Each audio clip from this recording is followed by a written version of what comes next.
नमस्कार दोस्तों, आप लोगों का बहुत बहुत स्वागत करता हूं। और आज मैं टेस्ट लेकर आ गया हूं 30 क्वेश्चन का, जिसमें आपको 25 क्वेश्चन सही करके दिखाने हैं। उसके बाद लास्ट में वीडियो के बने रहिएगा दोस्तों, क्योंकि लास्ट में मैं 3 क्वेश्चन आपको दूंगा होमवर्क करने के लिए, जिसमें आपको उस 3 क्वेश्चन के का आंसर कमेंट बॉक्स में बताना है। तो पहला क्वेश्चन शुरू करते हैं दोस्तों। जैसा कि दिया हुआ है, नीचे दिए गए शब्दों में शुद्ध रूप बताइए। तो इसमें 4 ऑप्शन है। पहले में युधिष्ठिर है, फिर युधिष्ठिर है, फिर युधिष्ठिर है, फिर युधिष्ठर है। इसमें पहला का बी ऑप्शन सही हो जाएगा दोस्तों। फिर दूसरे की बात करते हैं। दूसरा का 4 ऑप्शन दिए हुए हैं। इसमें चारों में से आपको एक सही उपयुक्त सही ऑप्शन चूज़ करना है। तो पहला है उपरोक्त, फिर है उपर्युक्त, फिर है उपरोयुक्त, फिर है उपरोक्त। तो इसमें बी ऑप्शन सही हो जाएगा दोस्तों। दूसरे के बी में उपर्युक्त इसका सही ऑप्शन हो जाएगा। उसके बाद तीसरी की बात करते हैं। तो इसमें आपका 4 ऑप्शन में से पहला ऑप्शन सही होगा, जिसका है श्रृंगार। उसके बाद चौथे क्वेश्चन की बात करते हैं। तो चौथे में पहला ऑप्शन सही हो जाएगा दोस्तों, कवयित्री होता है।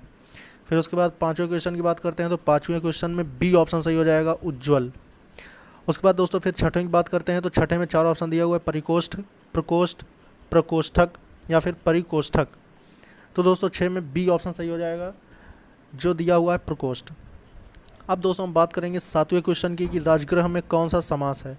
दोस्तों समास वाली वीडियो हमने पहले भी अपलोड कर दी है, तो उसमें अगर आप जाते हैं तो उसमें सारे आपको पता चल जाएंगे। तो मैं आपको बता दूं कि 7वें में राजगृह का जो राजगृह में जो समास है वो तत्पुरुष समास होगा। फिर अब बात कर लेते हैं 8वें क्वेश्चन की, कि 8वें क्वेश्चन में दिया है चौराहे में कौन सा समास है। तो चौराहे में द्विगु समास है दोस्तों, क्योंकि जिसमें संख्यात्मक समास जो होते हैं वो द्विगु समास कहलाते हैं। लेकिन इसमें थोड़े से कन्फ्यूज़न भी हैं, तो वो सारे कन्फ्यूज़न वाली जैसे चौराहा है, चतुर्भुज है। चतुर्भुज आपका द्विगु समास नहीं होगा, लेकिन चौराहा आपका द्विगु समास होगा। 9वें क्वेश्चन की बात कर लेते हैं। आत्रेय में प्रत्यय है। आत्रेय में जो प्रत्यय है वो है ए का प्रत्यय लगा हुआ है। तो 9 का डी ऑप्शन सही हो जाएगा। 10वें की बात करते हैं। उपसर्ग सहित शब्द है। जो उपसर्ग सहित शब्द है वो है प्रयोग। तो 10 का बी ऑप्शन सही हो जाएगा। अभी 11वें क्वेश्चन की बात करें कि पराधीन का संधि विच्छेद क्या होगा। तो पराधीन का संधि विच्छेद हो जाएगा परधन अधीन, यानी 11 का ए ऑप्शन सही हो जाएगा।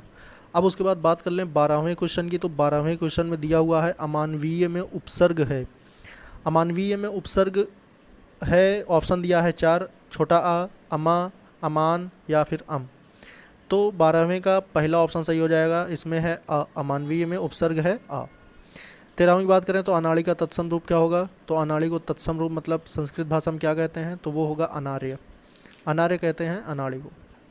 और फिर बात कर लें द्राक्षा का तद्भव रूप। तो द्राक्षा का तद्भव रूप होगा, इसमें 4 ऑप्शन हैं। ए है दाख, बी है दाद, सी दाई और चौथा ऑप्शन है गुमसराय। तो 14वें का पहला ऑप्शन सही हो जाएगा, द्राक्षा का तद्भव रूप होगा दाख। अब 15वें क्वेश्चन की बात करें तो नृत्य का तद्भव रूप होगा। नृत्य का जो तद्भव रूप है वो होगा, 4 ऑप्शन है, नाचना या बी नचाना या फिर सी नाच या फिर डी नृत्य। तो 15वें का सही ऑप्शन हो जाएगा सी, नृत्य का तद्भव रूप होगा नाच। अब हम दोस्तों बात करेंगे क्वेश्चन नंबर 16 की। 16वें क्वेश्चन में दिया है गेहूं का तत्सम रूप होगा। तो गेहूं का तत्सम रूप होता है गोधूम। फिर बात करेंगे 17वें क्वेश्चन की, खेत का तत्सम रूप। तो खेत का 4 ऑप्शन दिया है, क्षेत्र, छात्र या फिर क्षेत्र या फिर छत्र। तो 17वें का ऑप्शन नंबर ए हो जाएगा सही, क्षेत्र। अब देखते हैं इसमें निर्देश दिया हुआ है कि क्वेश्चन नंबर 18 से लेकर 22 तक के नीचे कुछ रंगीन छपे शब्द दिए गए हैं। प्रत्येक शब्द के पर्याय के विकल्प के रूप में 4 शब्द दिए गए हैं। इनमें एक शब्द उपयुक्त पर्यायवाची है, जो आपको उस शब्द का चयन करना है, मतलब जो इसके सही ऑप्शन है उसको क्लिक करना है। दोस्तों दिया हुआ है 18वां क्वेश्चन है दशन। दशन का पर्यायवाची क्या होगा। तो 4 ऑप्शन है, देख लीजिए। तो 18वें का सही आंसर हो जाएगा ए, दांत। उसके बाद 19वें की बात कर लेते हैं। तो 19वें क्वेश्चन में दिया हुआ है विहग। तो विहग का पर्यायवाची क्या होगा। 4 ऑप्शन है। 4 ऑप्शन में गरुड़ है, काकू है, परिंदा है या फिर क्षिति है। तो 19वें का सी ऑप्शन सही हो जाएगा, परिंदा। फिर 20 की बात करते हैं। तो 20वें क्वेश्चन में दिया हुआ है प्रेम। प्रेम का पर्यायवाची क्या होगा। तो 4 ऑप्शन दिए हुए हैं, चौथे में ए वाला ऑप्शन सही हो जाएगा, रति। उसके बाद क्वेश्चन नंबर 21 की बात कर लेते हैं। तो 21वें में अक्ष दिया हुआ है। अक्ष का पर्यायवाची क्या होता है, बहुत ही आसान क्वेश्चन है। तो इसका ऑप्शन नंबर बी सही हो जाएगा, आँख। फिर बात कर लेते हैं 22वें क्वेश्चन की। 22वां क्वेश्चन है कोदंड। तो कोदंड का 4 ऑप्शन दिया हुआ है, इसमें कौन सा उसका पर्यायवाची होगा? ये भी आसान क्वेश्चन है। तो 22वें का ऑप्शन नंबर ए सही हो जाएगा, धनुष। अब हम दोस्तों बात करेंगे इसमें 23 से लेकर 27 तक की। 23 से 27 कुछ नीचे रंगीन छपे शब्द के लिए सही विलोम शब्दों का चयन कीजिए। अब विलोम शब्द हमें बताने हैं। तो 23वें क्वेश्चन का इति दिया हुआ है, इति का विलोम होता है अथ, यानी बी ऑप्शन सही होगा। 24वें की बात करें तो दृश्य दिया हुआ है, दृश्य का विलोम शब्द होगा ऑप्शन नंबर डी, अदृश्य। 25वें क्वेश्चन की बात करें तो करुण, करुण का ऑप्शन नंबर ए सही हो जाएगा, निष्ठुर। और 26वें क्वेश्चन की बात करें तो सुधा दिया हुआ है, सुधा का विलोम शब्द होगा ऑप्शन नंबर बी। अब उसके बाद इस सीरीज़ के लास्ट क्वेश्चन की बात करें तो 27वां क्वेश्चन है, जो दिया हुआ है व्यास।